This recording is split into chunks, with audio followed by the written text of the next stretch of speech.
Roma 11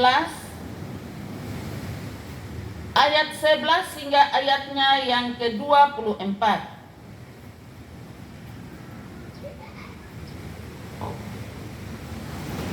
Roma 11 ayat 11 hingga ayatnya yang ke-24.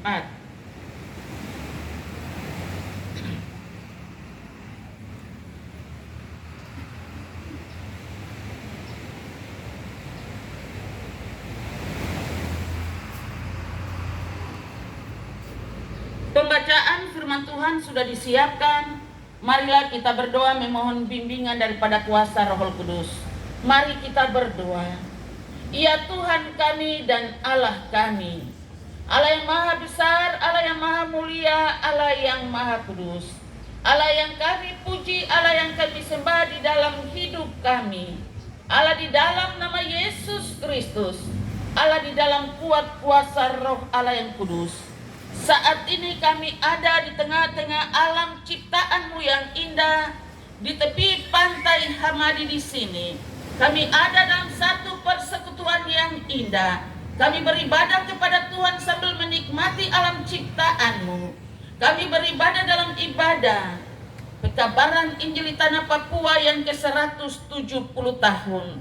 Olehnya itu kami hendak menyiapkan hati pikiran kami untuk mendengarkan sabda kebenaran firman-Mu. Roh Kudus menolong kami supaya kebenaran firman Allah yang kami baca dan renungkan bersama-sama di dalam kitab Roma pasal 11 ayat 11 hingga ayatnya yang ke-24 kami sungguh-sungguh mengerti memahaminya dan kami dapat hidup dan melakukan firman-Mu dalam hidup dan persekutuan kami.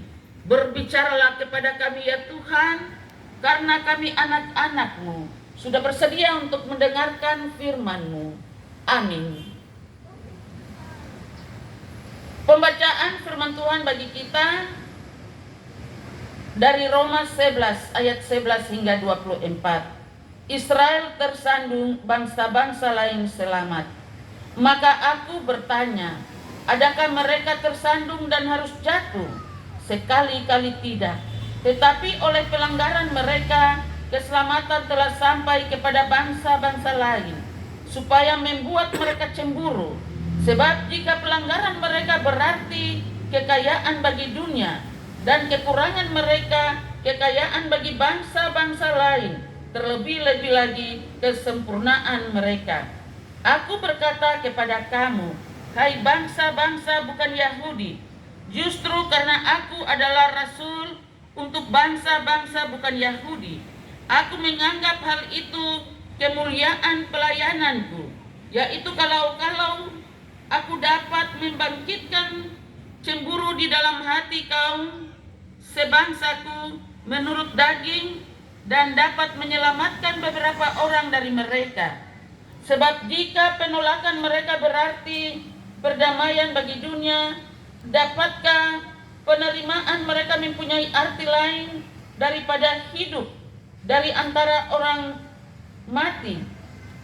Jikalau roti sulung adalah kudus, maka seluruh adonan juga kudus, dan jikalau akar adalah kudus, maka cabang-cabang juga kudus.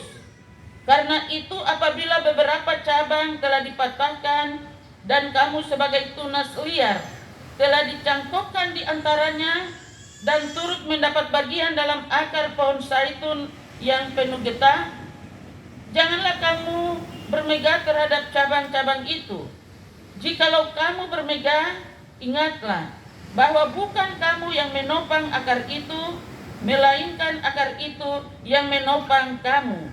Mungkin kamu akan berkata, ada cabang-cabang yang dipatahkan, supaya aku dicangkokkan di antaranya sebagai tunas. Baiklah, mereka dipatahkan karena ketidakpercayaan mereka, dan kamu tegak tercacat karena iman. Janganlah kamu sombong, tetapi takutlah, sebab kalau Allah tidak menyayangkan cabang-cabang asli, Ia juga tidak akan menyayangkan kamu. Sebab itu, perhatikanlah kemurahan Allah dan juga kekerasannya, yaitu kekerasan atas orang-orang yang telah jatuh, tetapi atas kamu kemurahannya, yaitu jika kamu tetap dalam kemurahannya. Jika tidak, kamu pun akan dipotong juga. Tetapi mereka pun akan dicangkokkan kembali, jika mereka tidak tetap dalam ketidakpercayaan mereka, sebab Allah berkuasa untuk mencangkokkan mereka kembali.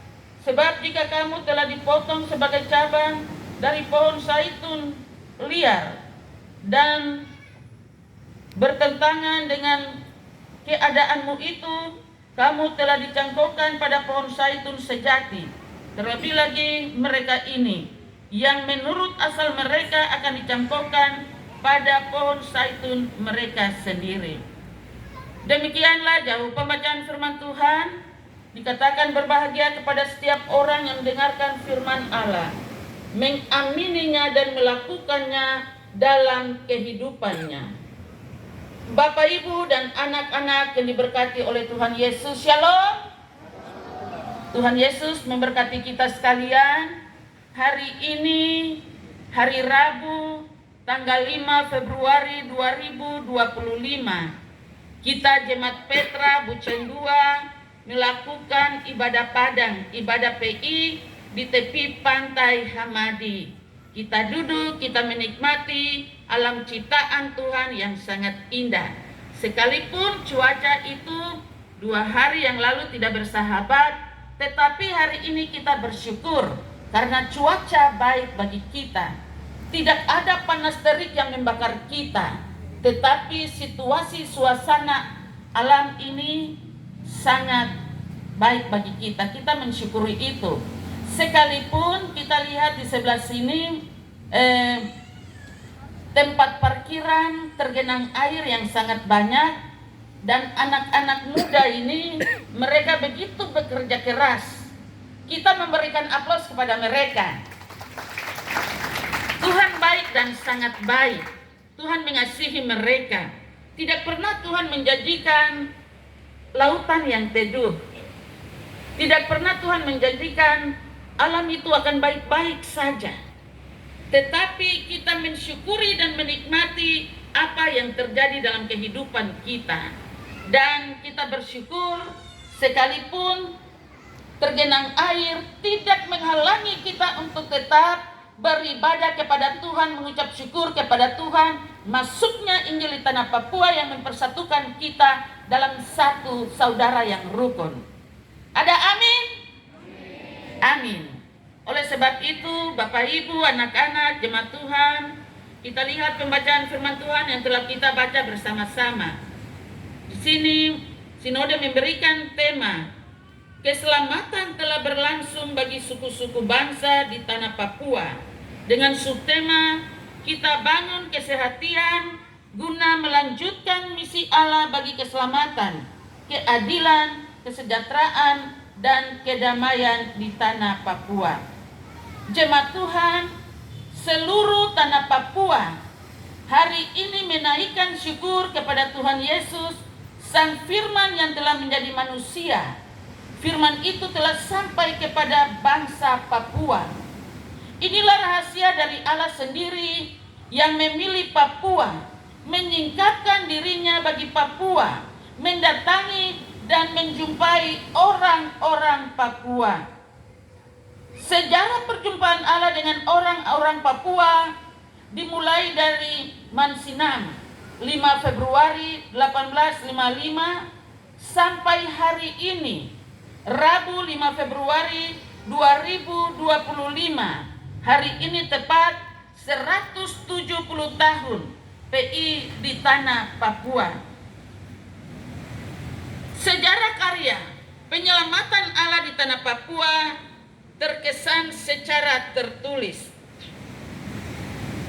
Jemaat Tuhan, kalau kisah sejarah Injil yang sesungguhnya dalam catatan sejarah gereja, Helbrin, pendiri Sending Gosner, ketika ia memimpin, mengutus Otto dan Gessler, ia menyatakan kepada keluarga-keluarga mereka bahwa mulai saat ini segala hubungan kasih sayang diputuskan.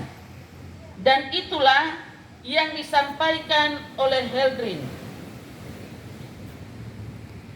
Lupakan mereka, karena mereka pergi ke suatu negeri yang gelap, dunia iblis, dan tidak akan kembali. Heldring katakan kepada keluarga Otto dan Geisler untuk lupakan mereka berdua, karena mereka berdua ini pergi ke negeri iblis. Itu berarti tidak ada harapan untuk kembali. Oleh sebab itu Heldring katakan, kasih sayang itu diputuskan di sini sudah.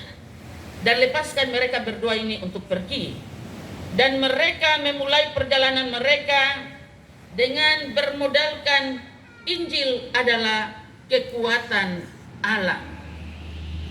Bapak Ibu jemaat yang diberkati oleh Tuhan kita Yesus Kristus, ketika Otto dan Geisler mendaratkan Injil di Pulau Mansinam. Mansinam adalah titik awal dimulainya peradaban manusia.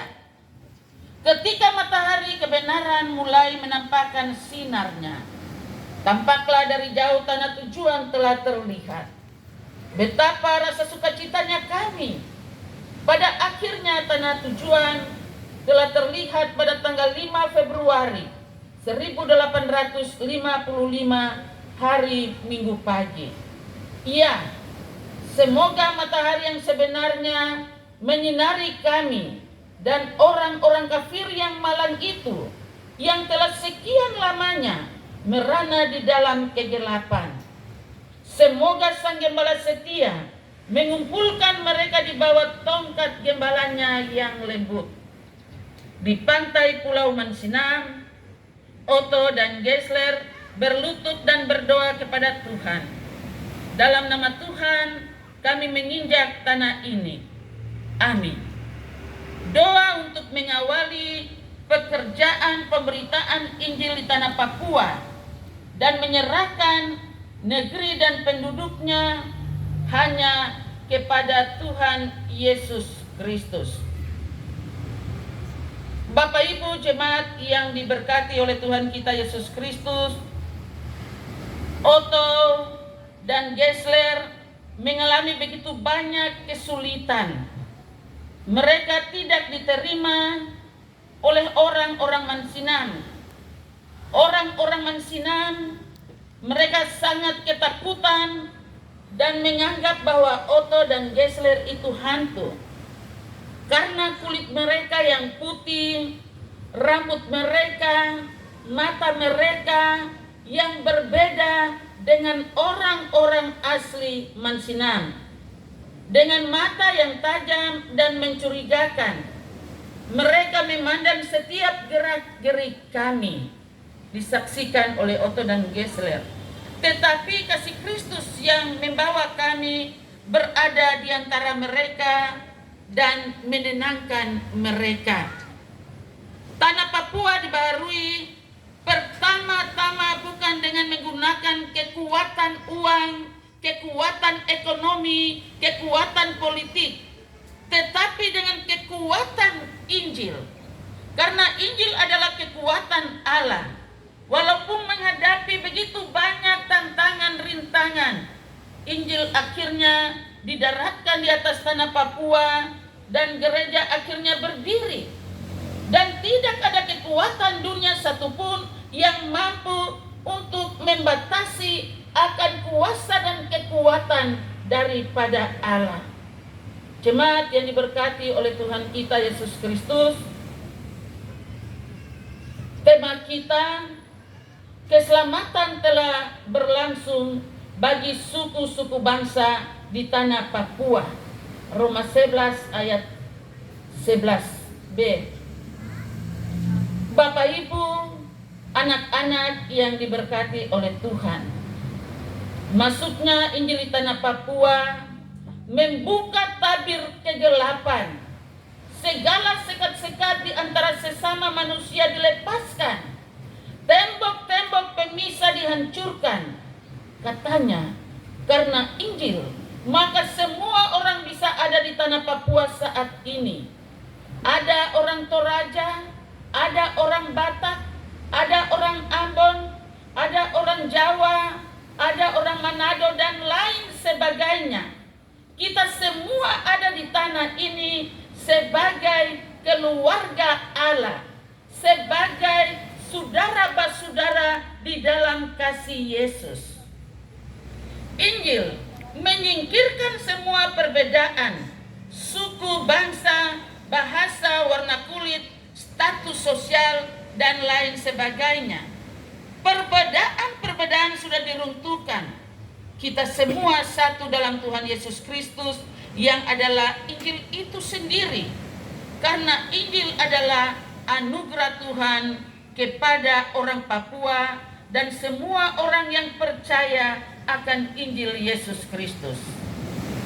Semua yang hidup dalam Kristus, kita semua sama-sama ahli waris dari kasih karunia, yaitu sebagai anak-anak Allah. Jemaat Tuhan, demikianlah firman Tuhan bagi kita sekalian dalam ibadah HUT pekabaran Injil yang ke-170 tahun. Biarlah firman ini mengikat kita dalam satu tali persekutuan yang indah dalam kasih Yesus Kristus di tengah-tengah jemaat Petra Bucen 2 ini. Tuhan memberkati kita dengan firman-Nya. Amin.